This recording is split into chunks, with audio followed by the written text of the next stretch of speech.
ಇದು ಚೀಮುಳ್ಳು ಅಥವಾ ಕೆಂಜಿಗೆ ಅಂತ ಹೇಳುವ ಸಸ್ಯ. ಇದು ಭಯಂಕರ ಮುಳ್ಳು ಸಸ್ಯ. ಇದು ಸಾಧಾರಣವಾಗಿ ಎಲ್ಲ ಕಡೆ ಬೆಳೀತದೆ. ಕರಾವಳಿ ಮತ್ತು ಬೆಟ್ಟ ಪ್ರದೇಶದಲ್ಲಿ ಬೆಳೀತದೆ, ಮಲೆನಾಡುಗಳಲ್ಲೆಲ್ಲ ಬೆಳೀತದೆ. ಇದು ಈ ರೀತಿ ಬೇಸಿಗೆ ಸಂದರ್ಭದಲ್ಲಿ ಹೂ ಬಿಡ್ತದೆ.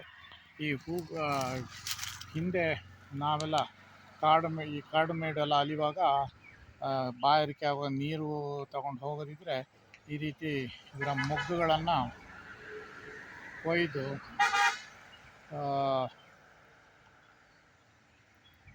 ಮೊಗ್ಗುಗಳನ್ನೆಲ್ಲ ಚೆನ್ನಾಗಿ ಹೀಗೆ ಕೊಯ್ಕೊಳ್ಬೇಕು. ಕೊಯ್ದು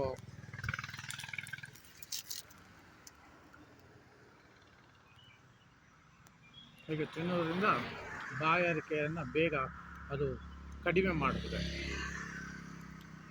ಮತ್ತು ಇನ್ನೊಂದೇನು ವಿಶೇಷ ಅಂತ ಹೇಳಿದ್ರೆ, ಈ ಸಸ್ಯ ಎಣ್ಣೆ ಮಾಡಿ ಅದನ್ನು ಇದು ಸುಟ್ಟ ಗಾಯಗಳಿಗೆ ಹಾಕೋದ್ರಿಂದ ಚರ್ಮದ ಮೇಲೆ ಸುಟ್ಟ ಗಾಯದ ಕಲೆಗಳು ಉಳಿಯೋದಿಲ್ಲ. ಹಾಗೆಯೇ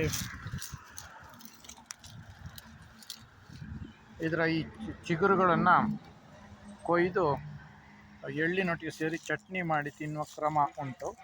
ಅದು ಒಂದು ರೀತಿ ಭಾರಿ ರುಚಿ ಇರುತ್ತದೆ. ಅದಕ್ಕೆ ಕೆಂಜಿಗೆ ಅಂತ ಹೆಸರು ಬರಲಿಕ್ಕೆ ಮೇಯ್ನ್ ಕಾರಣ, ಈ ಕೆಂಪು ಇರುವೆಯನ್ನು ಜಜ್ಜಿದರೆ ಬರುವಂಥ ಒಂದು ಪರಿಮಳ ಇದೆ, ವಾಸನೆ. ಅದು ಇದರಲ್ಲಿ ಇದು ಮಾಡಿದಾಗ ಆ ರೀತಿ ಒಂದು ಸ್ಮೆಲ್ ಇದೆ ಇದಕ್ಕೆ. ಅದಕ್ಕೆ ಬಹುಶಃ ಕೆಂಜಿಗೆ ಅಂತೇಳಿ ಹೆಸರು ಬಂದಿದೆ.